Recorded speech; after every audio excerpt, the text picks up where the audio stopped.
Hey everyone, welcome back.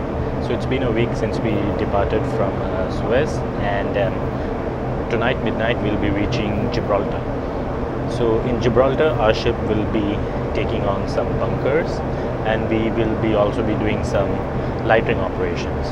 So for those who don't know, bunkering is a process where the ship takes on liquid fuel for their usage. It's just like when we go to a petrol station to fill petrol in our cars, petrol or diesel in our cars, something like that. So the term bunkering comes from olden times when the ships used to use coal as their primary source of fuel, and they used to take in coal and store it in large bunks below decks. But the ships have now moved on to liquid fuels. However, the term has still persisted. So a smaller barge will come alongside our ship, and we will connect hoses with that barge, and we will take in liquid fuel from that ship. We will be taking in a couple of 100 tons of low sulfur fuel oil and a few tons of low sulfur marine gas oil as well. So we are almost near to Gibraltar. We are around 100 to 120 miles, and on the ship's starboard side we can see the coast of Spain as well. Now let me give you a quick view. As you can see, the sea is very beautiful today. It's very calm and it's sunny.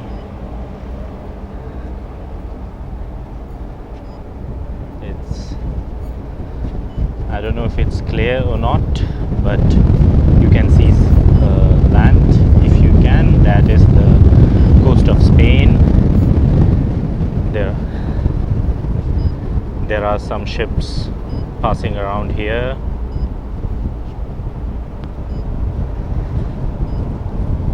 Gibraltar is a major bunkering and refueling port where a lot of ships stop for refueling, supply of spares and provisions, as well as for crew change. So guys, let me head back down, and I'll see you tonight or tomorrow early morning whenever the ship is about to reach Gibraltar.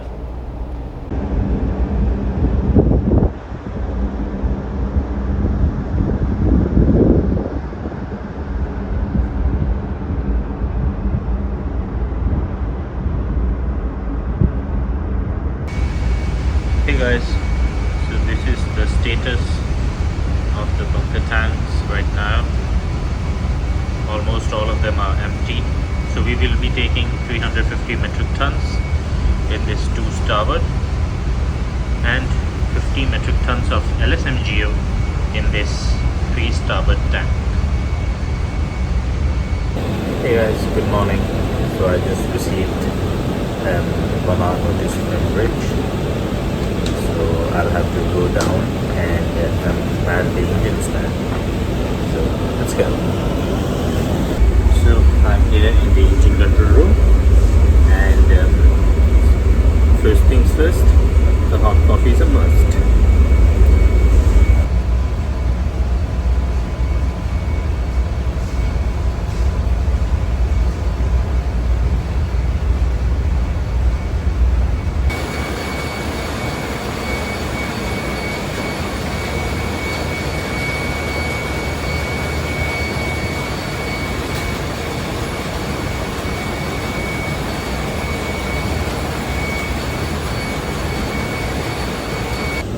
Hey everyone, so we've arrived in Gibraltar, and we haven't dropped anchor yet. We are still outside drifting because there has been a pileup of vessels in Gibraltar because there was bad weather last week, and no operations could be conducted. So there's a long list of vessels which are pending or due for various operations like bunkering or crew change or whatever. So we will be standby here, and port control will call our vessel when it's our turn to proceed to anchorage. So speaking of drifting, I need to quickly drift back into my bed because I have heavy eye bags in my eyes, and before bunker barge arrives, I need to be well rested. So I'll see you soon when the bunker barge arrives. Take care.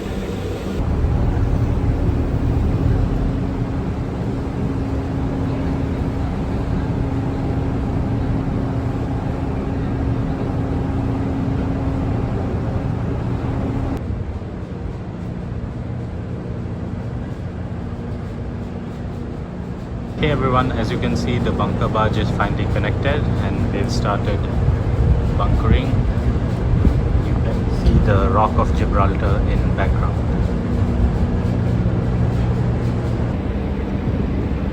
Hey everyone, if you can see, that's the Rock of Gibraltar behind me. Gibraltar is quite a busy port. As you can see, there are a lot of ships taking in bunkers, stores and supplies as well. If we are lucky, we can see the flight landing at Gibraltar Airport. Since we are taking too much large quantity of bunkers, I am monitoring remotely the 2 starboard tank. When it's close to finishing, I'll take sounding manual. So the hoses are finally disconnected, and in a while the barge will cast off. So hey guys, so finally everything's done and dusted, and now I'll go get some chow. I didn't have my lunch, so I'm super hungry, and then I will go out perhaps in the bridge wing and take some stunning shots with the Rock of Gibraltar in the background. And then we are going to talk about some important things we must take care during bunkering.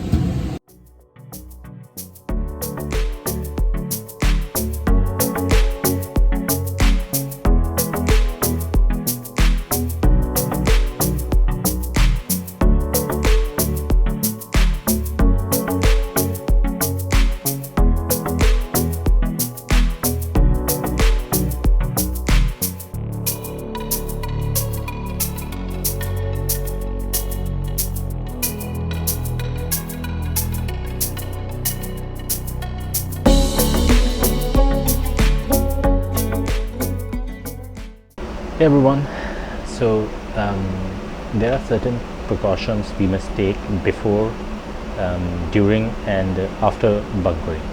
So before bunkering, it's very important that a pre-bunker meeting is carried out. The purpose of this meeting is to familiarize the ship staff with the amount of bunkers that the ship will be taking in and the designation of the tanks in which the bunkers will be taken. It is also very important that the ship staff prepare all the required tools like nuts, bolts, spanners and gaskets and sample bottles, etc. Well before the ship arrives to the bunkering anchorage. It is also very important that the ship staff prepare oil spill containment tools, etc., the super locker items. This helps in really containing any spill which can occur during bunkering. After the hoses are connected and the bunkering commences, the crew must look out for any signs of leakage which can occur at the bunker manifold or in any part of the bunker pipeline. The crew should also monitor the tank ullages remotely, and at a regular interval they should sound the tanks or take ullage of the tanks. The crew should also check if the level of bunker in the adjacent tanks, the tanks which are not being filled with bunkers, are not rising anymore. The crew should also look for presence of any air bubbles on the sounding tape of the tanks which are being bunkered. Presence of air bubbles will indicate that the bunker barge is pumping in air along with the bunkers, and this will cause the volume of the bunker present inside the tank to inflate and This will result in the volume being reflected being more than the actual volume in the tank. This is known as a cappuccino effect, and many bunker suppliers around the world are known to indulge in such fraudulent activities.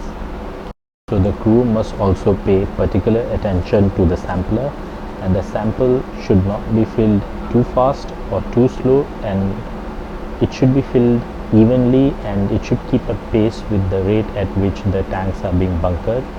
This will allow the sample which has been collected to be a best representation of the fuel that was bunkered, and this will give a best possible analysis about the physical properties of the fuel bunker. After the bunkering is completed, if there is a large difference in ship's figures and the barge's figures, then before the hoses are disconnected, the master should issue a letter of protest.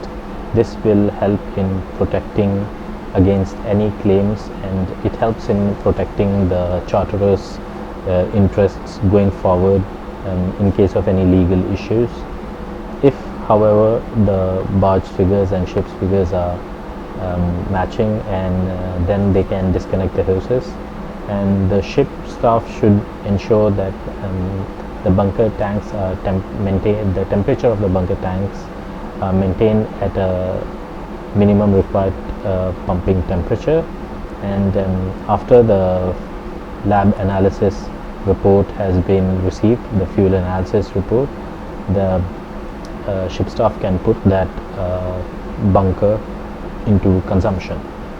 However, many companies do allow consumption of freshly bunkered oil even without a lab analysis report, provided a risk assessment has been carried out. So everyone, that was pretty much it for this video. I hope you liked it. If you did, I would really appreciate a thumbs up, and that would make me feel a bit more warm than it is here right now. It's really cold out here at the English Channel. We are right now in the English Channel, and it's quite cold. Since I'm from tropics, I really cannot handle well the cold. So yes, I'll see you soon in the next one. Till then, ciao.